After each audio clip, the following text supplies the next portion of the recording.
आज मैं आपको बताऊंगा एक की रीजन क्यों कुछ ही लोग बहुत अमीर बन पाते हैं और क्यों ज्यादातर लोग गरीब या फिर मिडिल क्लास रह जाते हैं। रॉबर्ट नाम का एक लड़का था जिसके दो बाप थे। अब आप कुछ गलत मत समझिए, पहला उसका खुद का था पर दूसरा उसके दोस्त का बाप था जिसे वो अपना मुंह बोला बाप मानता था। पहले वाले ने पीएचडी की थी पर दूसरे ने कभी 8th भी पास नहीं की थी। दोनों बहुत ही स्मार्ट और हार्डवर्किंग थे पर दोनों की सोच बहुत ही अलग थी और दोनों रॉबर्ट को अलग अलग बातें सिखाते थे। पहला बाप बोलता था कि पैसा सारे फसाद की जड़ है पर दूसरा बोलता था कि पैसा ना होना सारे फसाद की जड़ है। पहला रॉबर्ट को हमेशा महंगी चीजों के बारे में सोचने से मना करता था और कहता था कि वो हमारी हैसियत के बाहर है। दूसरा उसे कहता था कि वो सोचे और अलग अलग रास्ते ढूंढे जिससे वो सारी महंगी चीजें खरीद सके। ये करने से उसका दिमाग तेज होगा और नए आइडियाज भी मिलेंगे। पहला उसे कहता खूब मेहनत कर, अच्छे से पढ़ लिख ताकि तुझे बड़ी कंपनी में नौकरी लगे और तू बड़ा इंसान बन पाए। दूसरा कहता था तू खूब पढ़ मेहनत कर पर खुद की कंपनी खोल ताकि तू खूब सारी नौकरियां लोगों को दे पाए।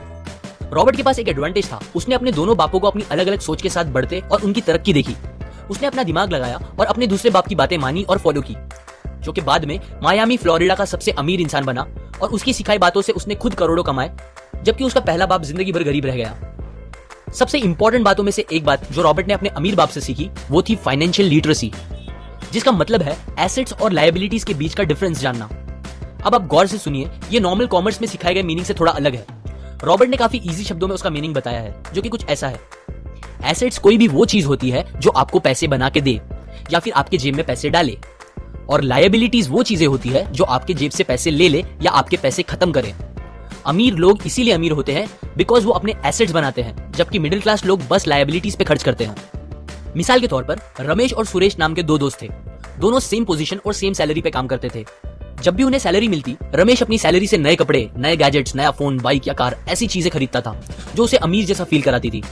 पर वो ये नहीं समझता था कि ये सारी चीजें लायबिलिटीज है जो उसके पैसे उससे ले रही है, ना कि बस जब वो उन्हें खरीदता है तब, बल्कि आगे भी मेंटेनेंस वगैरह के लिए, जिसकी वैल्यू वक्त के साथ कम हो जाएगी और ना ही वो उसे आगे कुछ पैसों का प्रॉफिट देगी।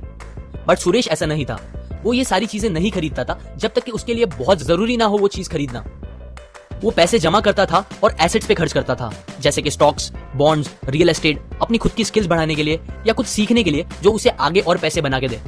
2 साल बाद सुरेश करोड़पति बन गया, जबकि रमेश वैसे का वैसा अपनी कम सैलरी को कोसता रह गया और कहता था कम सैलरी उसके मिडिल क्लास होने का रीजन है। एक गरीब इंसान का कैश फ्लो कुछ इस तरह होता है, उसे पैसे मिलते हैं और फिर वो पैसे उसकी जरूरी खर्चों में खत्म हो जाते हैं। एक मिडिल क्लास का कैश फ्लो थोड़ा सा अलग होता है, उसे पैसे मिलते हैं, वो पैसे जरूरी खर्चों और लायबिलिटीज में खत्म कर देता है। इसीलिए मिडिल क्लास और गरीब में ज्यादा फर्क नहीं है। मोस्टली मिडिल क्लास लोगों को लगता है उनका घर उनका एसेट है, पर ऐसा नहीं है। आपका घर आपको पैसे बना के नहीं देता अनलेस आप उसको भाड़े पे दो, जबकि अमीर लोगों का कैश फ्लो ऐसा होता है, उन्हें पैसे मिलते हैं, वो उस पैसों से अपने एसेट्स बनाते हैं पहले और फिर उससे बने पैसों से खर्चा करते हैं। इसीलिए वो अमीर होते जाते हैं क्योंकि उनके इनकम के सोर्स बढ़ते जाते हैं। अगर आपको अमीर बनना है तो ये बात याद रखिए अच्छे से। इस बात से फर्क नहीं पड़ता कि आप कितना कमा रहे हैं, बल्कि आप उन पैसों को कैसे और कहां खर्च कर रहे हैं, ये इंपॉर्टेंट है। आपको कंज्यूमर की सोच से बाहर आकर इन्वेस्टर की सोच अपनानी पड़ेगी। लोग कंप्लेन करते हैं उनकी खराब कंडीशन का रीजन उनकी कम सैलरी है, और सैलरी बढ़ेगी तो वो आराम से रहेंगे।